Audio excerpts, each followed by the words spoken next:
Halo Sortisen, kali ini saya akan menjelaskan salah satu game yang bernama Truff atau Tram.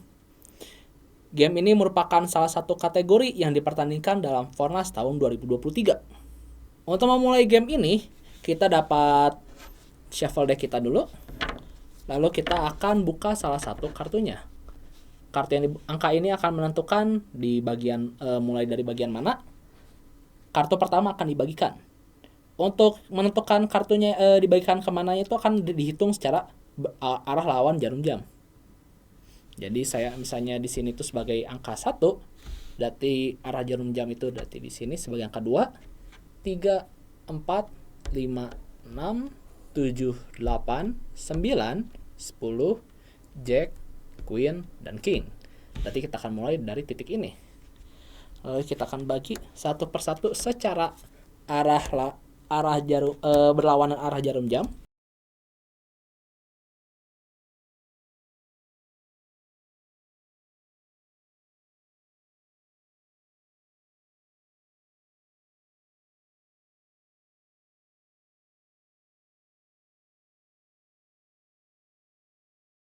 Oke, setelah 13 kartu sudah dibagikan, mereka dapat mengambil dan melihat kartu tersebut.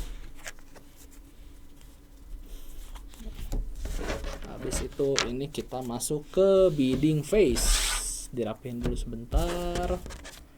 Dirapiin sebentar. Tangga ini kasih 1. Ininya kasih 1.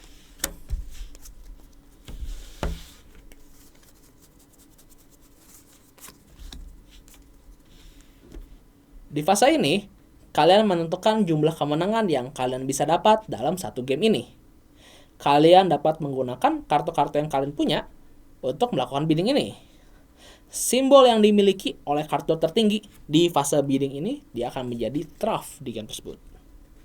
Kalian dapat menggunakan 2 kartu atau lebih untuk melakukan bidding, dengan catatan kedua kartu yang dipakai memiliki simbol yang sama. Seperti ini contohnya, keriting dan keriting.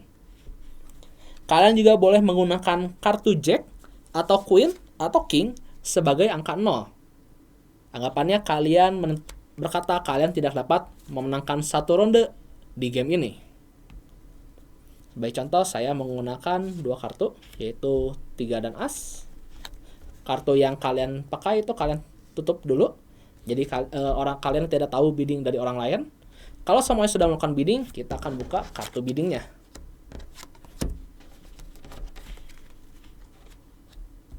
Oke, apabila terdapat 2 atau lebih angka tertinggi, jadi ini tuh angka 2, ini angka 3, saya itu punya angka 4, yaitu 3 ditambah 1, jadi 4, yang terakhir 7 punya angka 4. Kita memiliki 2 angka tertinggi ya. Kalau ada 2 atau lebih angka tertingginya, maka kita akan menggunakan urutan simbol sebagai tiebreakernya. Untuk tiebreakernya itu simbol yang terlemah itu akan dimiliki oleh wajik. Lalu di atasnya itu ada keriting. Di atasnya lagi ada hati. Dan simbol terkuat itu ada sekop. Jadi sebagai contoh di sini itu kita punya keriting dengan sekop, yaitu berarti sekop yang akan menang. Jadi di game ini kita akan memiliki sekop sebagai simbol truffnya. Lalu setiap orang itu akan mencatat jumlah kemenangan yang mereka ingin raih. Jadi saya sendiri ini memiliki 4. Lalu sebelah kiri saya juga memiliki 4. Sebelah kanan saya itu memiliki 3. Dan terakhir di seberang saya dia ingin memiliki 2.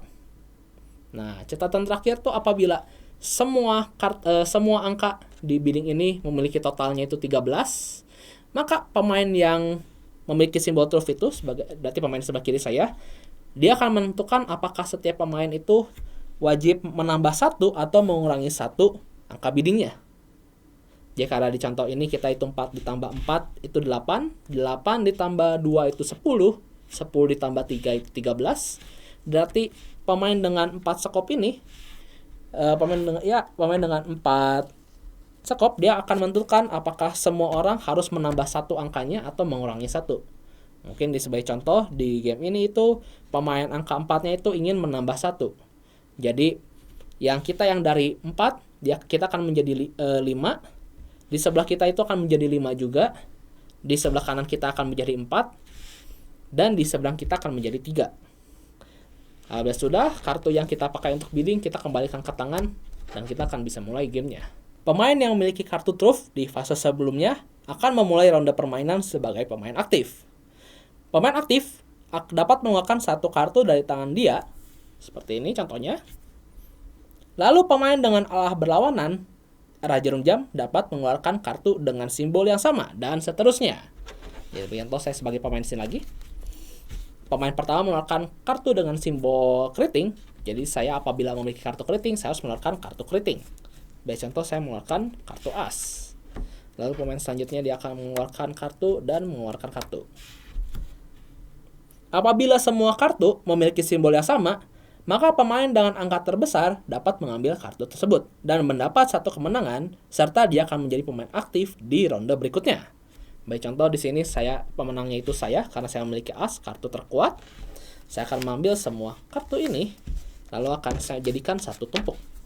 Ini sebagai penanda bahwa saya memenangkan satu ronde mendapat satu kemenangan. Jadi saya taruh aja di sini sebagai penanda saya. Untuk kartu yang kalian dapat ini harus ditutup semua. Jadi pastikan nggak dibuka. Jadi kalau kalian itu harus ingat kartu-kartu yang sudah dikeluarkan apa aja. Saya taruh lagi di sini. Lalu karena saya sebagai pemain aktif, maka saya dapat memilih kartu yang ingin saya keluarkan. Sebagai contoh, saya ingin mengeluarkan kartunya 3 keriting. Nah, apabila misalnya lawan kita misalnya tidak memiliki kartu keriting, dia dapat memilih untuk mengeluarkan kartu dengan simbol truth atau mengeluarkan kartu lainnya. Sebagai contoh, lawan saya mengeluarkan kartunya itu hati. Jadi untuk kartu yang dikeluarkan itu apabila kartu lainnya kita tidak akan lihat. Jadi kartu ini dianggap kartu yang pasti kalah. Lalu pemain selanjutnya juga dia masih ada keriting. Dan terakhir dia itu menaruh kartu truth. Untuk kartu truth, kalian tuh harus mengeluarkan kartu truthnya itu secara tertutup. Dan kartu truth itu akan dibuka apabila semua orang sudah menaruh si kartunya. Jadi sebagai contoh dia mengeluarkan kartu truth yaitu 4 keriting.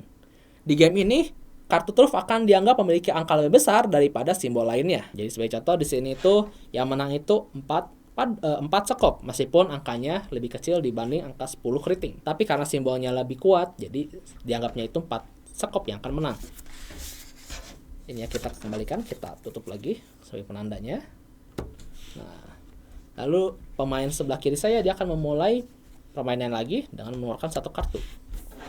Apabila kartu yang dikeluarkan pertamanya itu truth, maka kartu itu harus dibuka. Jadi kartunya itu tidak ditutup. Tapi untuk orang lain yang ingin menaruh kartu truth, kartunya harus ditutup. Contoh kita lakukan lagi. Ini semuanya ceritanya memiliki kartu truth. Kita harus taruh tertutup. Karena semua sudah naruh kartunya, kita akan buka si kartu tersebut. Lalu karena as yang paling besar, maka asnya itu dianggap menang. Jadi kalau saya ada satu kartu atau lebih dengan simbol truth, kita akan tetap melihat ya angkanya terbesar. Jadi di sini tuh yang paling besar itu as. Berarti yang pemilik yang punya as yang menang.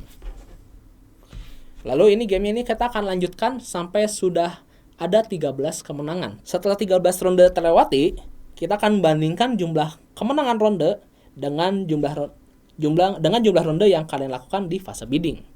Jadi sebagai contoh di sini itu saya waktu awalnya bidding 4, lalu karena ditambahkan 1 oleh pemain dengan memiliki truthnya, jadi saya itu harusnya 5. Tapi saya akan mendapat 4. Di sebelah saya ini yang harusnya 5, dia akan mendapat 3. Di sebelah kanan saya yang harusnya 4, dia mendapat 3. Dan yang terakhir di seberang saya yang harusnya 3, dia mendapat 3. Apabila kalian memiliki jumlah yang sama, sebagai contohnya di sini, dia akan mendapat poin sesuai si angkanya. Jadi dia itu yang dapat 3, dia berhasil, berarti dia akan mendapat 3 poin di skor mereka. Kalau misalnya kita yang tidak sesuai dengan jumlah bidding kita akan kehilangan poin. Kehilangan poinnya itu berdasarkan selisihnya. Bagaimana kita menghitung jumlah minus poin kita? Pertama itu kita akan cek jumlah angka bidding setiap pemain kita. Jadi totalnya itu tadi itu ada 5 ditambah 5 itu 10, 10 ditambah 4 itu 14, 14 ditambah 3 itu 17. Jadi karena angkanya di atas 13, maka pemain yang memiliki jumlah kemenangan di atas biddingnya, dia akan kehilangan 2 poin. Jadi karena di sini itu kita tidak ada yang kelebihan. Jadi karena di sini itu dia butuh 4, di sini butuhnya 5 dan 5, kita semuanya kekurangan.